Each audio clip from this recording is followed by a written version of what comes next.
Carmen. Today is March 27th, 2014.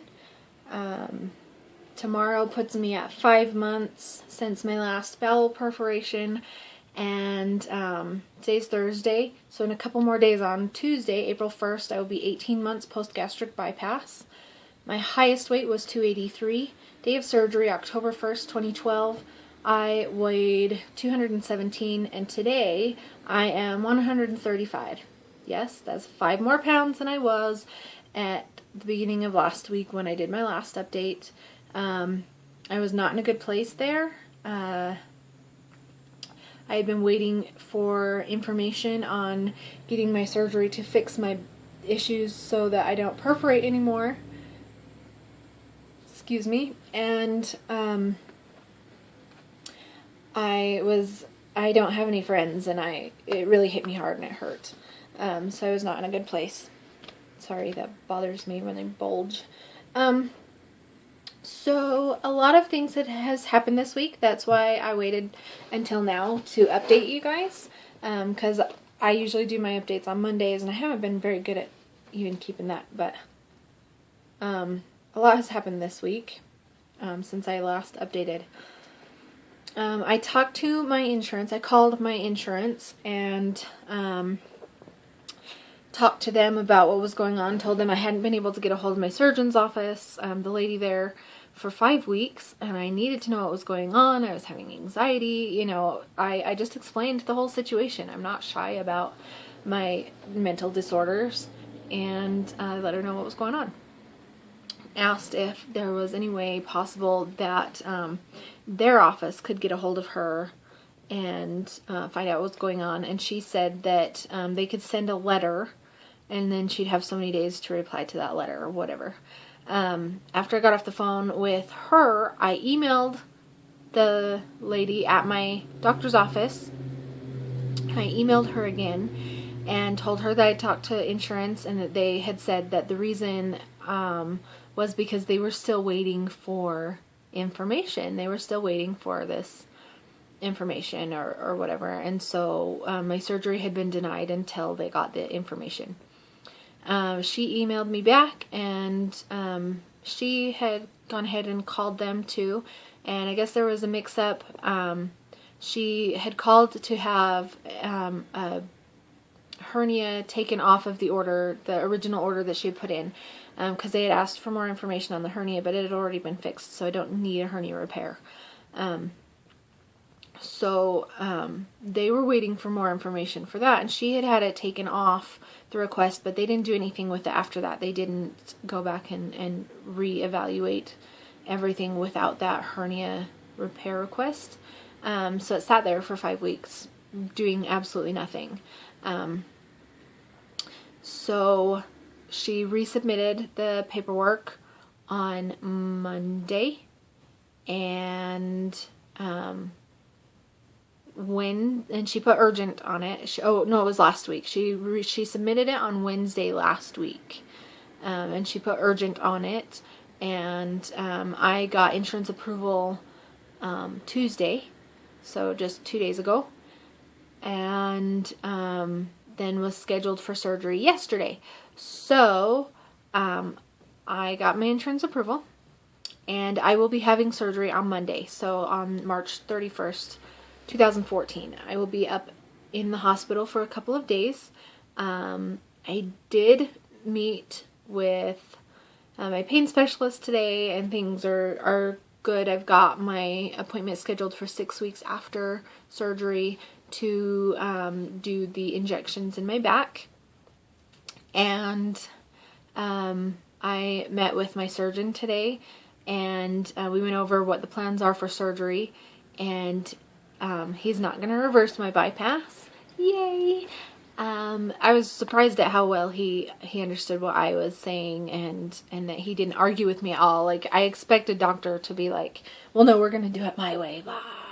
But I was ready to fight for what felt right for me. So what he's going to do is he's going to see my pouch, and part of it that still produces acid, he's going to chop it off, and then the bowel part that has come off where I've had my ulcers, my perforations, right there. He's going to cut off that part too that's damaged, and so I'll have brand new pieces sewn together. It's gonna be a good thing. I told him, you know, because he asked, what do you need to know about surgery? You know, what needs, you know, he was really nice, and I said, I freaked out for months about you reversing my bypass. I don't want you to reverse it. And he said, okay, we won't. We'll just go in and we'll do it this way. And I said, that's exactly what I've been wanting you to do. So I feel a million times better. I still don't really have friends that I can call and talk to. I got really excited yesterday when she called and said you had insurance approval and you know, wanted to schedule a date and stuff, but I didn't have anybody that I felt that I could call.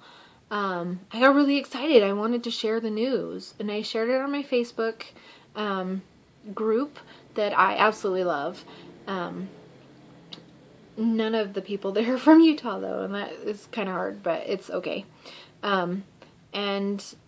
And I really wanted to have somebody to call, and somebody who would be excited for me and know how hard this has been for me and how much I have struggled, and you know, just how incredibly painful the entire process has been for me. I wanted to have somebody that I could call who knew what I was going through and knows how much this means to me.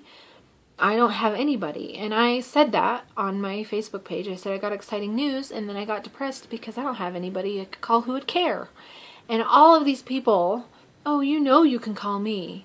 Oh, you can call me anytime. You know I'm here. And I'm like, no, I don't. If I knew you were there, if I thought for 1 second that you would be A, not too busy to take my call, B, have more than 5 seconds to take my call, because usually it's, oh, hi, how are you, talk for a second, oh, I've got to go because I'm busy doing something else.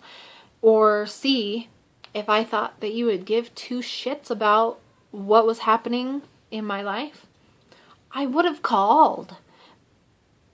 But I don't have anybody like that in my life. I don't have anybody who I feel thinks that I'm important. Does that make sense? I don't have anybody that I could call. And I did call my one friend who we've been friends forever, since we were just little girls. And, you know, she was one of the ones, how come you didn't call me? And I was like, well, I don't have your number anymore. And so she messaged me her phone number, and I called her, and then she had to go. And I was a little upset because it's, I need somebody to really understand, and there's just nobody that does. And it's frustrating, and it's painful, and it's really hard, but, ouch, I'm sorry, I'm uncomfortable. But it's the way that my life is right now, and eventually I think I might have, eventually I'll find a really good, true friend who is there when I need them, and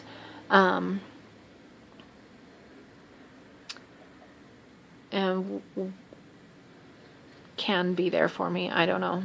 Eventually, I'm sure I'll find somebody, and I'll find my friend. My eyes are red and they can't open all the way. I'm exhausted. I haven't had my Zolpidem or Ambien for almost a whole week now. No, it's been a week. It's been a week and 1 day. I haven't had my Zolpidem for over a week, and I'm exhausted. I'm so tired. I just don't sleep very well without it. I have been taking Tylenol PM, so I do get some sleep, which is better than nothing, but I'm exhausted. I'm really hungry right now because all I've had today is one yogurt. I had my Greek yogurt, fruit and bottom, strawberry. It was really good. It's almost dinner time. It's 4:30 and dinner is at 6, so I'll start cooking soon. Yeah, and then tomorrow's Friday, and I will find out what time I need to be at the hospital on Friday. They'll call me and let me know, you know, what time I need to be there, and what I need to do pre-op wise as far as cleaning out the bowels and such. Yeah. The doctor said I look good, even though I'm 135 today, and I was a little upset because I have gained weight. But he said I looked good. BMI 23. There's no need for me to feel bad. That I look just fine and dandy and stuff. So that's good. At least he thinks I look good. Oh, and when I was at my pain specialist, see, I have been looking into corsets for two reasons. One, to stabilize my back, because I feel like it would really improve my back. And I did talk to the pain specialist about this, and she said yes, definitely. And the second reason is because I really want an hourglass figure, so I want to do some small waist training.